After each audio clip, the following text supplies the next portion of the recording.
And a very warm welcome. You're joining us here at Hyde Park on At Derana 24.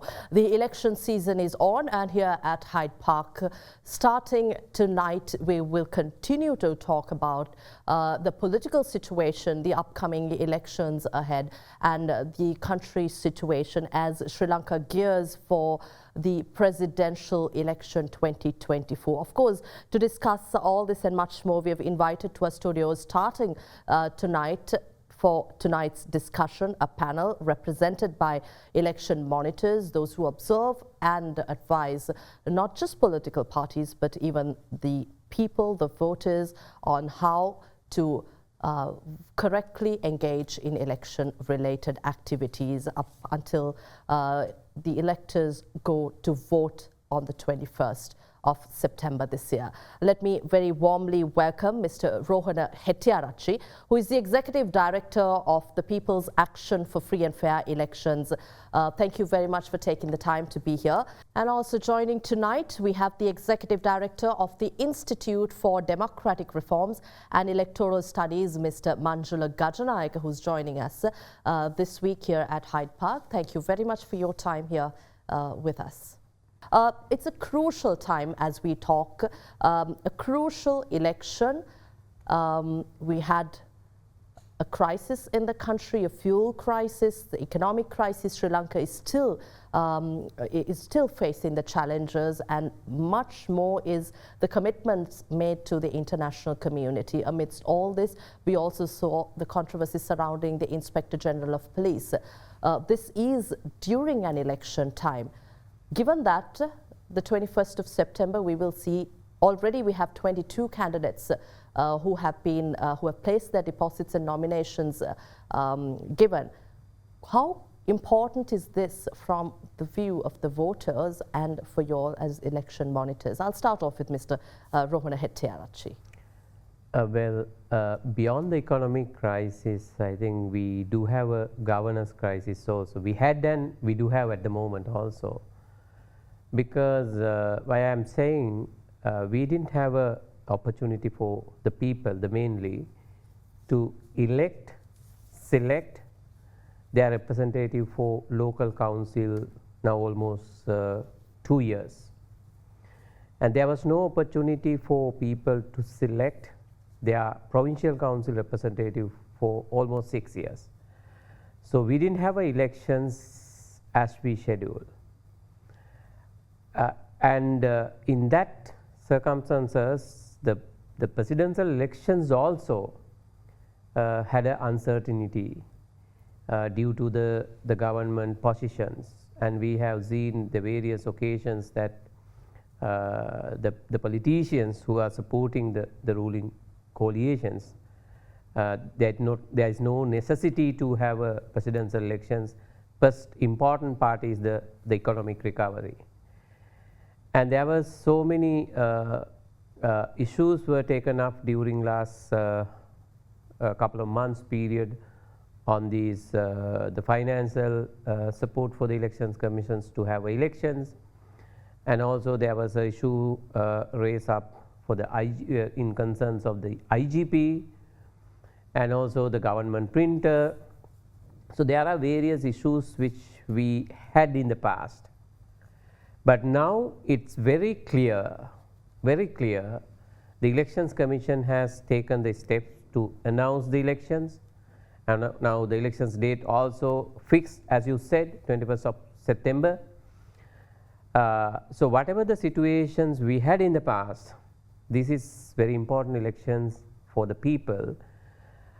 We are having this opportunity almost after 5 years to select our representative. In addition, this is very critical because if you look at the past, the presidential elections, now this is the 9th one. All these elections, even though there were many number of candidates, the last time we had 35 candidates, but there was no potential candidate or credible candidate other than the main two. But in these elections, it seems there are a couple of candidates, 3, 4, maybe 5 candidates, those who can get fair number of votes. In such a situations, these elections will be critical if no one get 50+1. I mean, we can discuss it further, Yes, but yes, I'd like just to mention that there can be a situations that nobody will get 50+1. So in this election, and also there are other issues which I wanted to highlight. The social media this time, and maybe artificial intelligence can work around the elections. And also this is the first elections which we are taking place with the campaign finance ceiling, because we were supposed to have elections, supposed to use this law in the previous local elections, but unfortunately we couldn't have a local election. So this elections, first time in Sri Lankan history, we are exercising this upper ceiling of the campaign finance. So with all these things, these elections will be very important elections for Sri Lankan citizens and the governance landscape also in Sri Lanka.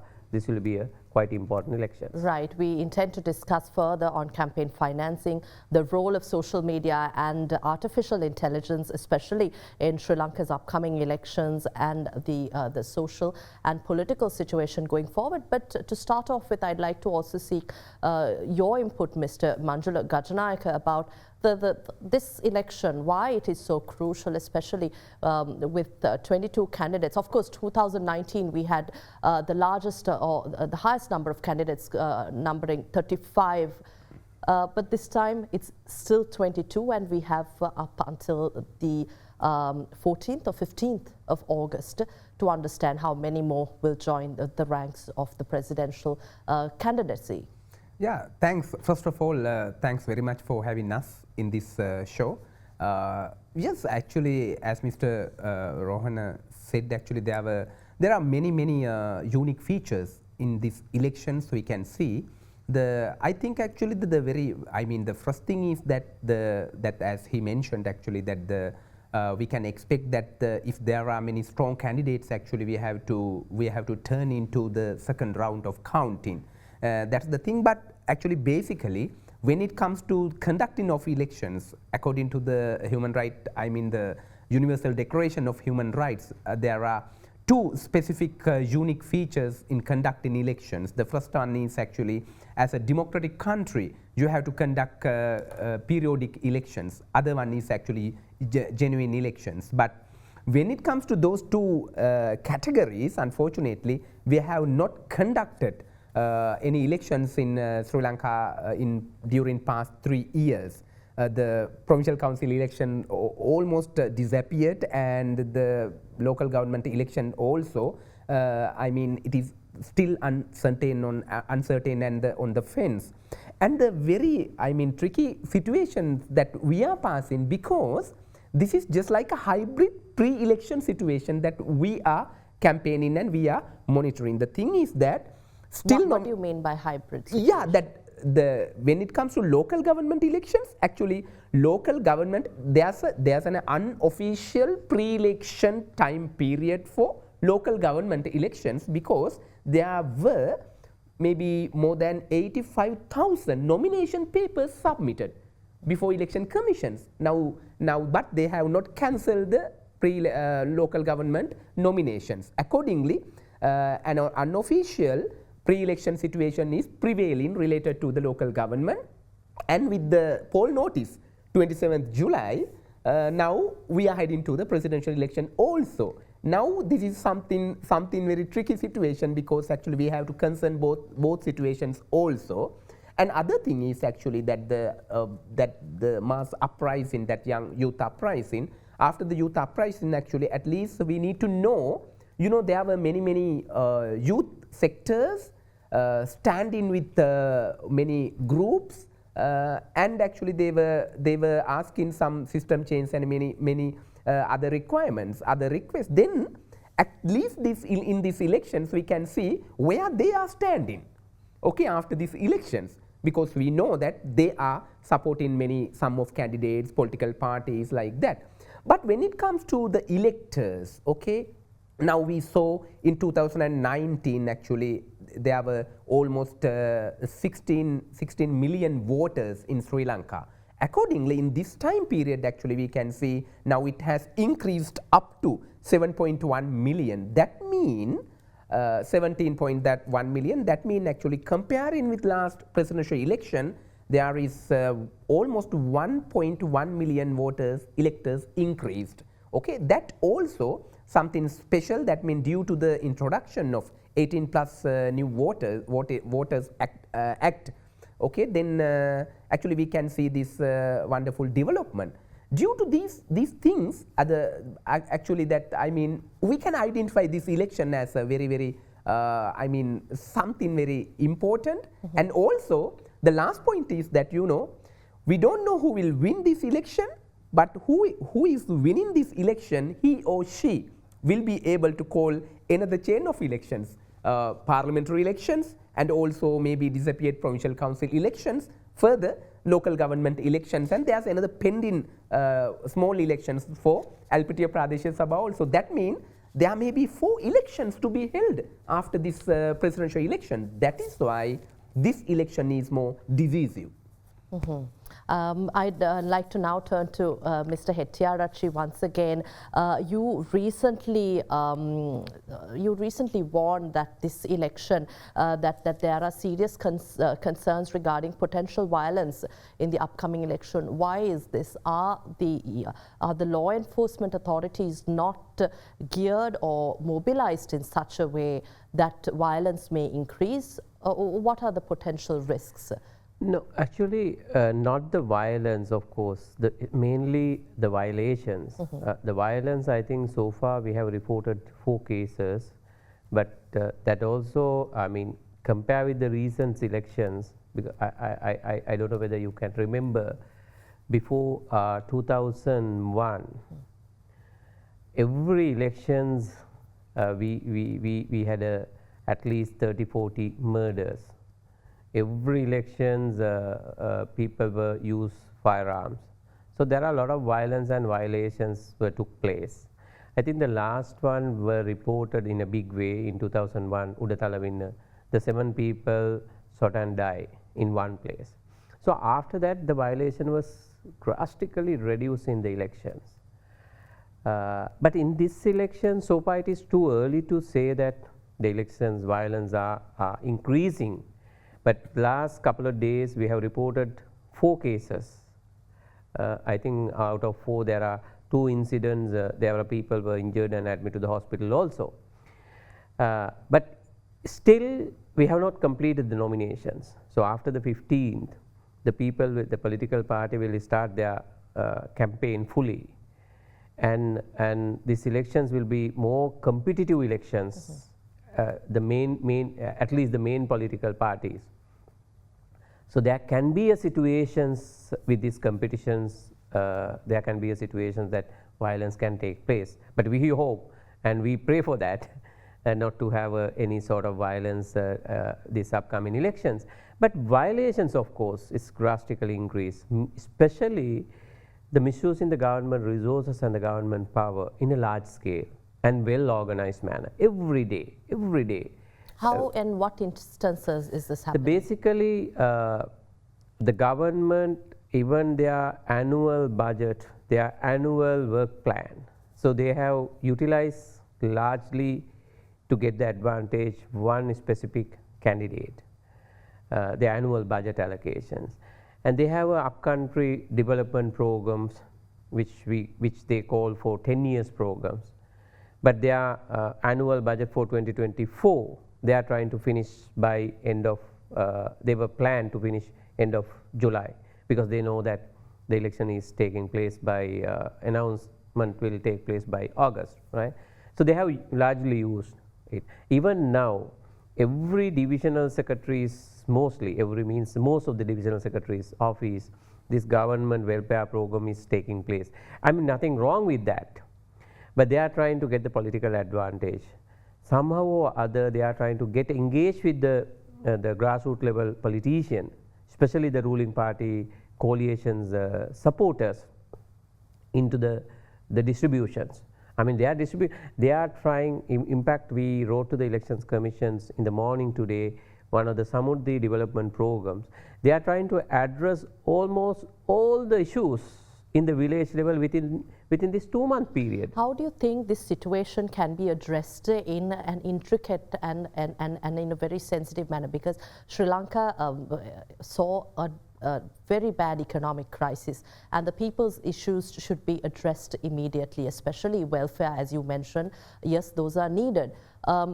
And every time there is a presidential or parliamentary or any election, the sitting government derives advantage of the government's plans, and we've seen monitors such as you continuously complaining that the advantage of holding office should not be used for the election. How do you think this time around the Election Commission also can play an important role here to prevent such advantage being taken by one single I will come candidate? to that. I will come to that, but the point which you mentioned, that the country is in economic crisis. The last couple of, at least last 2 years, we were in a very critical situations. We were not in a position to pay our loans. But in such a situations, at the moment, using the public money for they are distributing. I can't understand actually. They are distributing. What they are distributing is plastic jars. How it support for the people's day-to-day life. They are or they are economic programs. They are distributing just 10 kilos of rice. What is the point? I mean, they can survive maybe 1 week.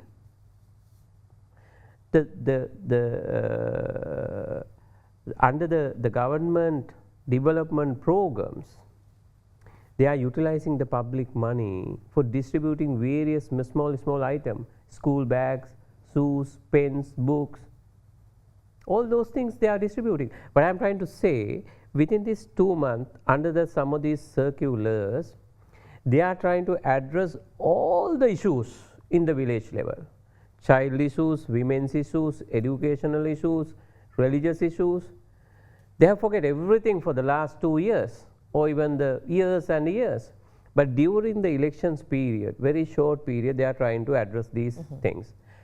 The question you raise about the elections authority, actually we need to thankful for the Elections Commission. So far, we know that there are certain attempt to misuse the government resources. Elections Commission managed to control. The big one was the president has submit the cabinet paper to appoint 50,000 graduates very recently, just 1 day before the announcement of the elections. I mean, we are not against the appointment of the graduates. I mean, of course, we need to support these people. But during elections period, they are trying to give these 50,000 job opportunity. So the Elections Commission involved with that, and they were trying to use some of these ministries' resources and organize some event for the ruling party politicians to attend. The Elections Commission managed to block that. And there are certain occasions that influence came to the government officials to support in many different ways the ruling party candidates. At least so far we have seen 10-15 occasions, the cases, the real cases, the elections management has involved and they block it. So that is, the credit should goes to the Elections Commissions.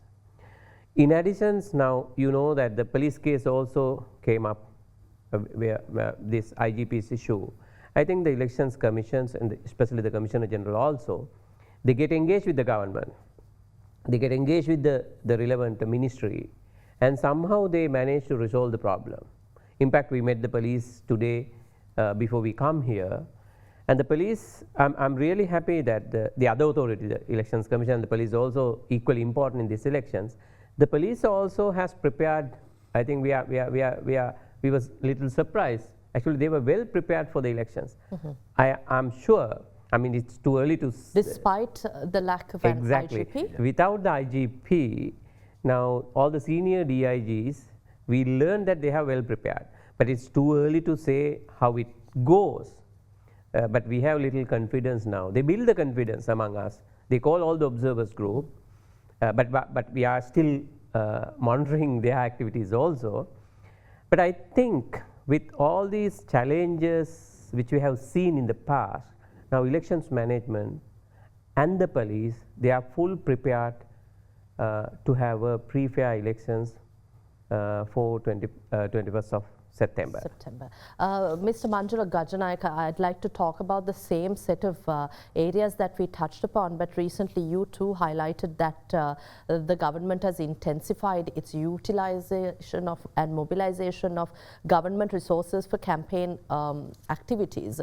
But at the same time, do you agree that the police is mobilized in such a way and well prepared to face the elections despite the controversy surrounding the IGP? Of course, it was recently clarified by observers that DIG elections will be overseeing election-related activities and any violence related to the elections as well.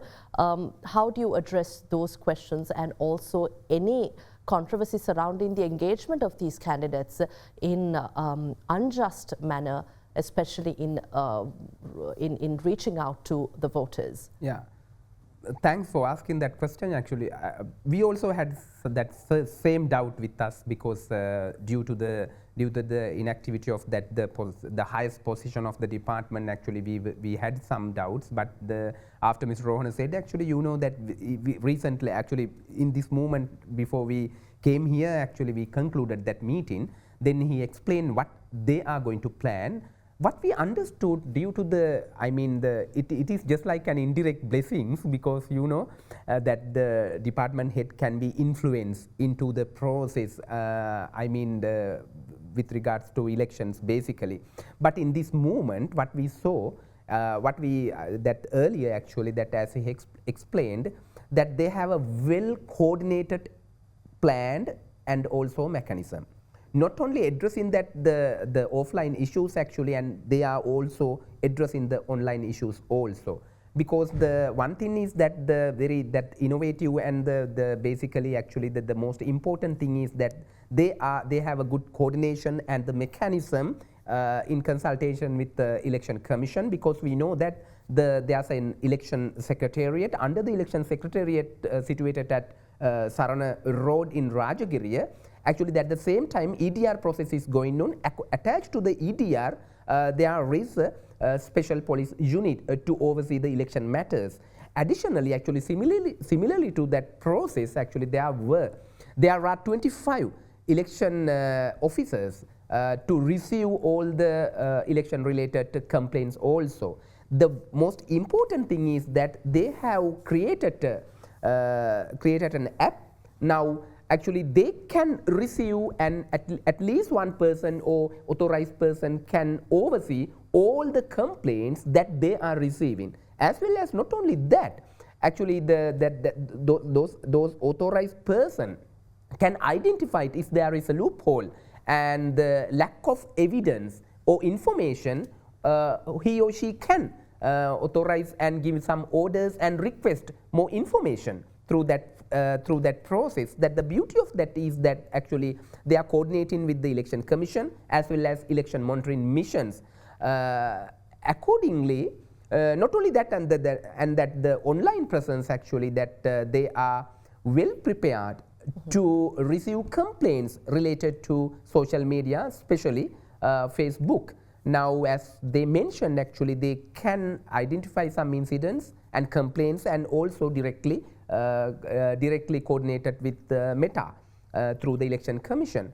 But you know that when I explain in this situation, anyone can explain, anyone can have doubts, because we know how Sri Lanka police was coordinating and working during past. Will the lack of technology affect this situation, especially from the side of the Sri Lanka police or government machinery? In this incident, actually, according to the elections, what we saw, that the very first thing is actually the willingness. Now we can say now, actually, you know, the newly appointed senior DIG for elections, Mr. Asanga Karavitra, actually, it seems that he's a well qualified personnel, as well as some of other personnels, including SSP, Mr. Ashoka Dharmasena and others. There's a willingness. Okay, I mean, yes, they have lack of, I mean, they are lack of instruments as well as equipments, but actually willingness is there. It is most important thing, because they know how to create PR, how to connect with other election monitoring missions, as well as approach people. Then it is there. Then after that, he requested us to support through providing some of equipments. In last elections also we have supported. But basically, what we witnessed, that yes, they don't have a head of the department, but actually the creation of that new network, all the burden coming to the shoulders of DIGs. Okay, actually they have created a network, and at least WhatsApp group. Now they are aware, as well as after our meeting also they created a WhatsApp group for election monitors also. That means once something happen, at instant actually we can coordinate with them. In this way, we can see that I mean, if there is any incident, violation of elections, that they can approach instantly accordingly. But I mean, my understanding is little bit differ than Mr. Rohan. Actually, I mean, basically similar, but I don't think that in comparing with 2019 election, in this moment now, after the issuing of poll notice, we have spent almost 10 days now. Then in this time period in 2019, we have received more than 20 election cases related to election violations. Up to now, as I understood, that PEFRAL has received 3 incidents, but actually to our organization we have received nothing. That means that this situation, we have to appreciate this situation, because this is not something like instant, because we have well coordinated in earlier election commission, department, election monitors. This is something, a process that will created in well coordinated manner. In this situation, I don't think in future also, as he mentioned, actually it is too early to predict related to elections, but when comparing with past elections, I can say that we will not receive more election incidents related to election violence. I'm told we are supposed to go in for a short break, but very quickly on this very same subject from both parties, I'd like to understand, despite an online safety act being introduced and not implemented, do you think really that willingness of authorities to tackle online safety issues, violations, misinformation, disinformation, hate speech can be really addressed and arrested going forward, with the election heat yet to be felt among the people? I'd like to start off with you, Mr. Hettiarachchi. Well, we have been doing this social media monitoring the last couple of elections with hashtag generations. We have established around 10 to 15 people to observe that. Every day we issue 2 reports to the elections commissions, and we had a consultations with Meta and the other social media groups also, and we had a number of discussions with the elections commission. Actually, we do have some sort of mechanism to monitor hate speech, misinformation, disinformations, and we call it trustworthy partnership, because we have been working with the elections commission almost 4 decades now. With that trust, when we send some information to the elections commission with the perusing, because we have assigned some lawyers also to looking at community standard as well as the Sri Lankan law, the election related laws. So the elections commission can immediately take it to the relevant social media platform, and they are ready to take actions in a very fast manner. That is one side. And also we realized today with the discussions with the senior DIG of elections, they also set up a similar mechanism at the election, the police headquarters also. They also going to monitor the social media, and they also counter this hate speech, misinformation and disinformations. So they will have a different actions on that. I mean, probably they can take a legal actions also beyond the controlling or beyond the preventing such a situations, but they can take the legal actions also.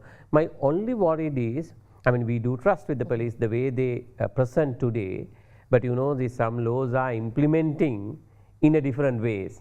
So some targeting people, they can take action, some people maybe not. So I mean, politically motivated way, most of the laws in Sri Lankan context, that is our experience. But we have some confidence now with the police, the way they explain today, and it seems like this time there is no IGP, but with the senior DIGs, and they are well prepared. So we hope that they will also take similar actions. So in parallelly, there are two structures on that: the elections commissions and the police. So we as the election monitoring body, not only PAFREL, the other monitoring bodies are also doing the same thing. So we can contribute, and we hope, I mean, this will be a huge exercise, you know, not like in the previous elections. The social media is largely using by the candidate and the political party. So this will be a main observing tool at this time, but we have some confidence, and we hope that we can manage in certain extent. I think it's time we take a short break here. On that note, we're in conversation with election observers, PAFREL and the Institute for Democratic Reforms and Electoral Studies, here to discuss Sri Lanka's 2024 presidential elections and how the role of the law enforcement authorities and observers will play in the upcoming elections. We'll take a short break here.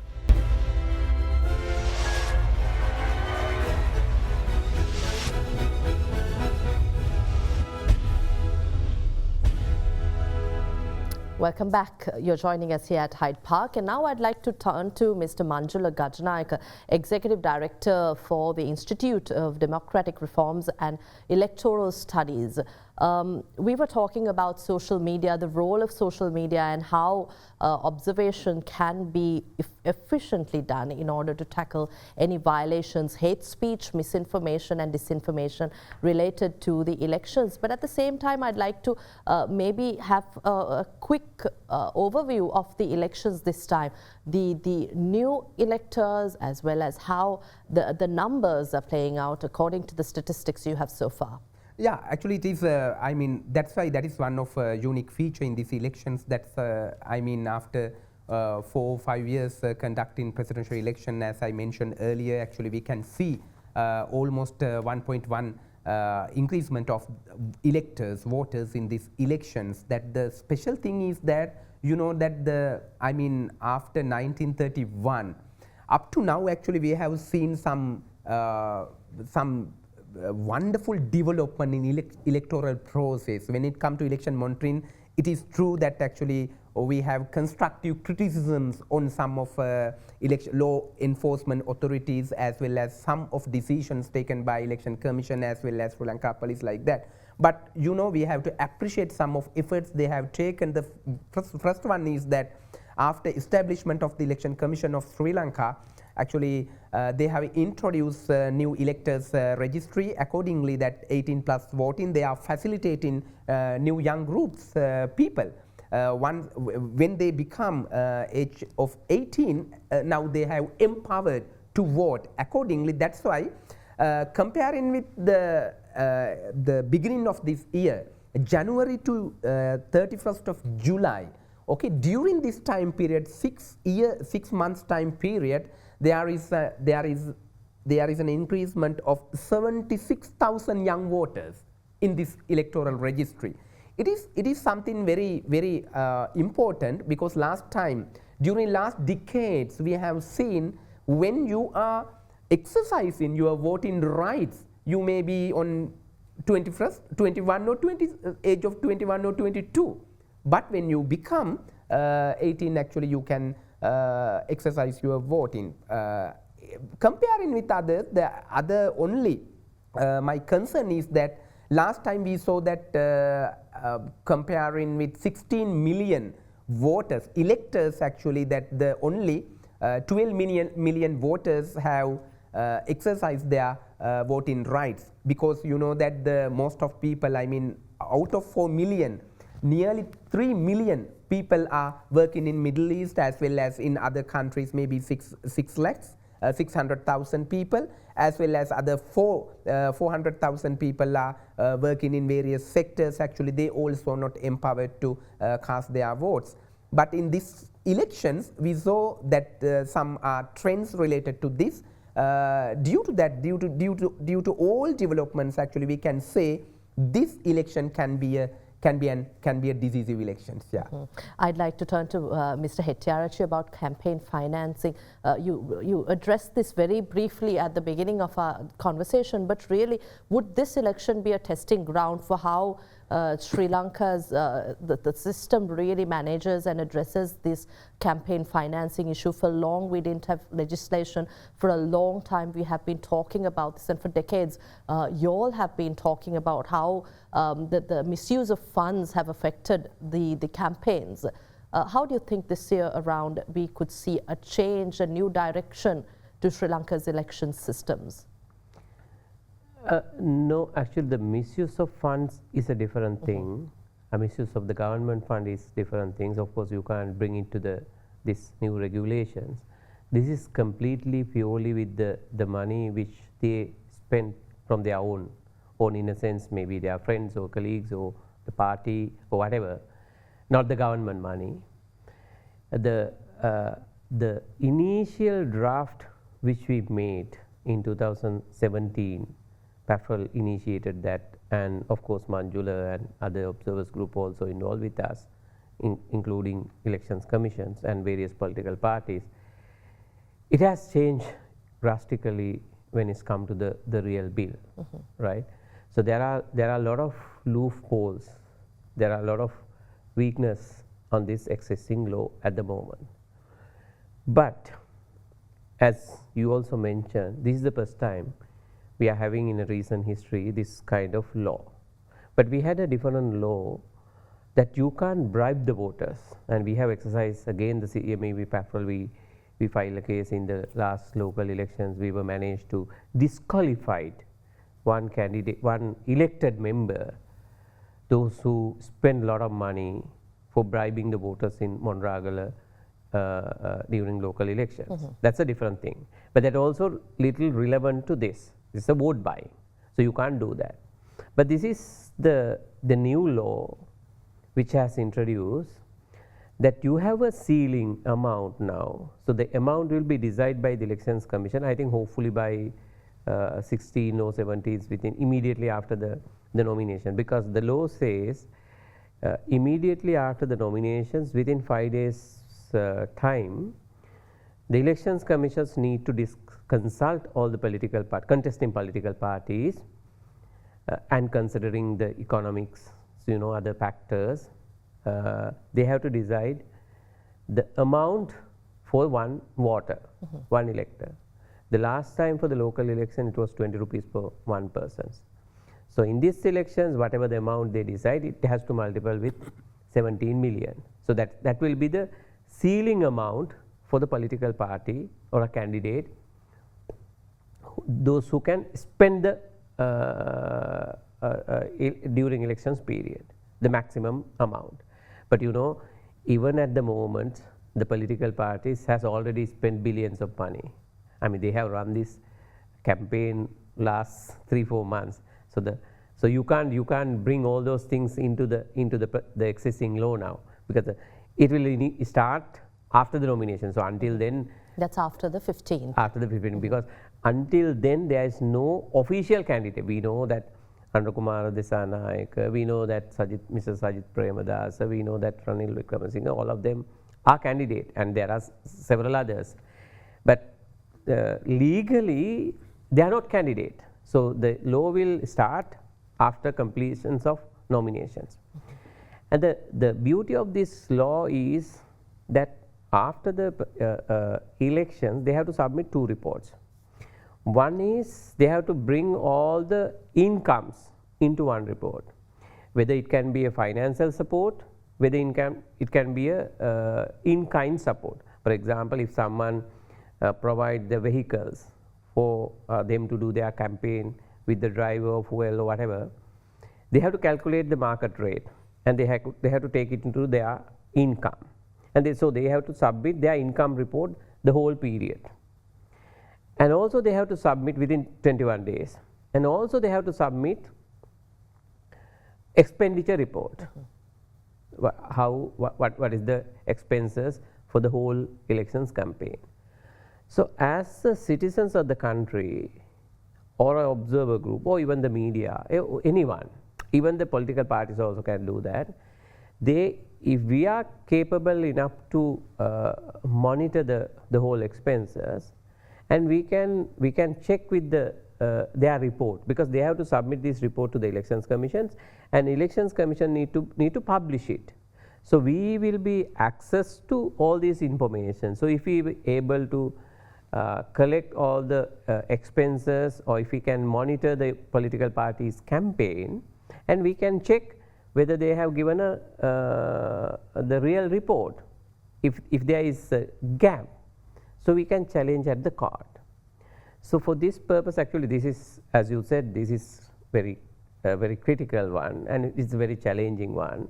It's very difficult to observe the entire country. So therefore we, as the elections observers group, not only PAFL and CMEV, Transparency International, CAFE, CMEV, IRES, so all these organizations in consultation with the elections commissions and bribery commissions and police and the relevant other department, now we have set up a coordinating unit, and we are now established the unit to observe the whole thing as a team, as a group. So then if we manage to get all these informations, and it's challenging, actually we have to get the right informations also, because the political party can challenge it.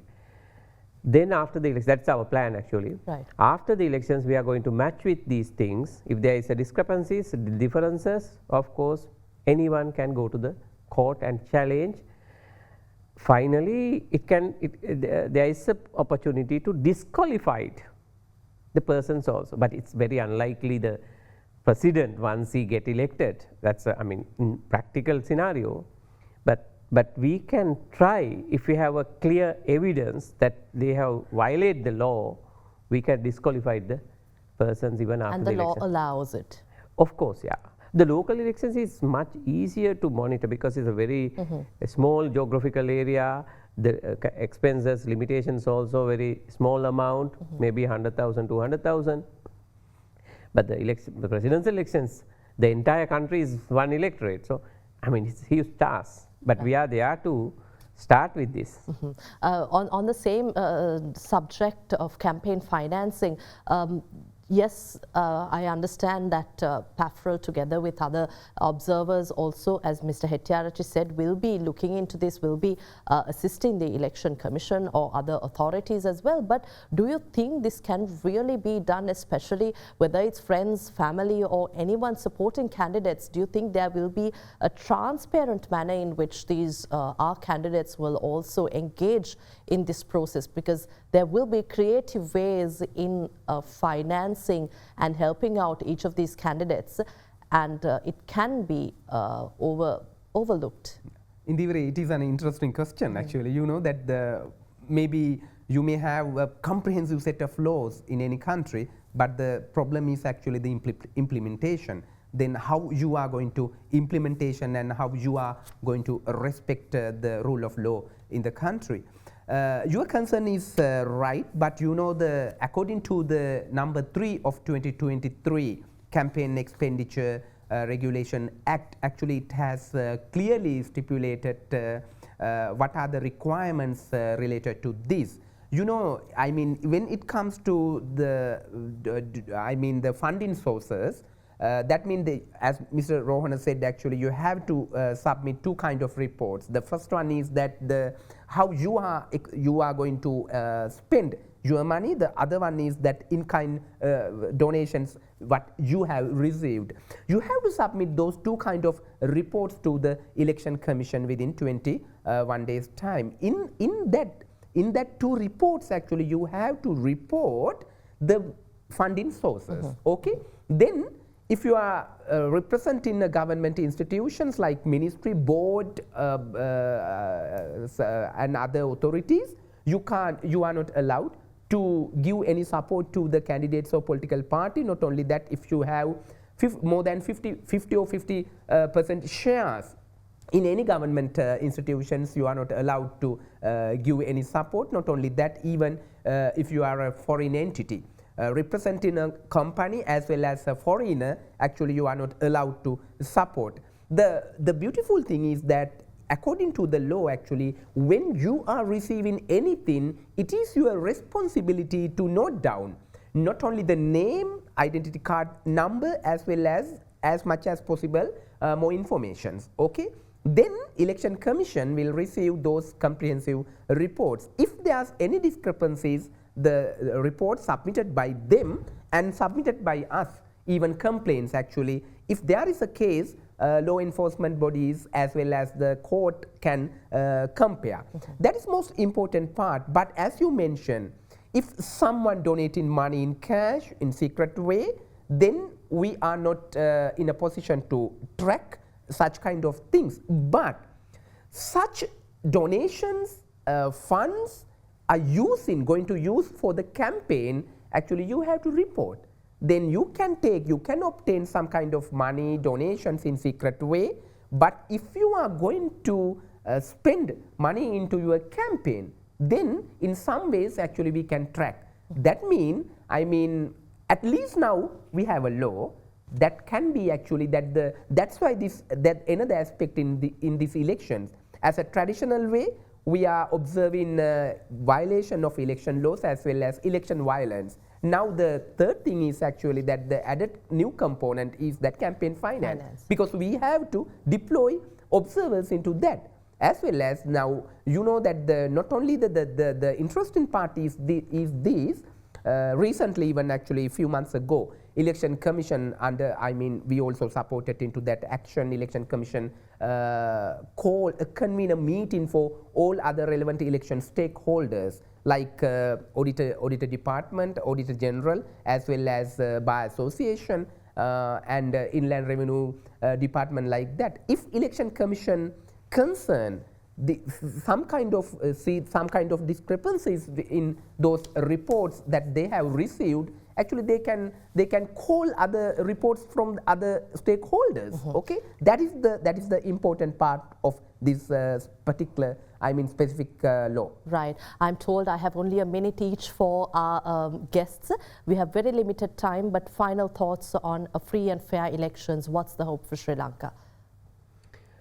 I will wish to urge the public as well as the government officials, because the elections commissions itself can't have a pre-fair elections. Everyone's do have a role to play. The elections commission, of course, they are the major player, but the elections commissions, the police, and more specifically the senior government officials. Actually, some of these allegations are coming on them, misusing the government resources and the power, even though it is doing by the politicians. But they can control this.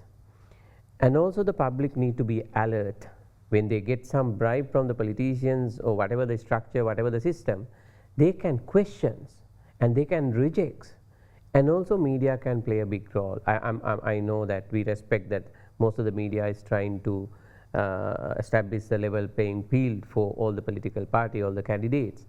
But my humble request to all of them, including us, we all should look at this.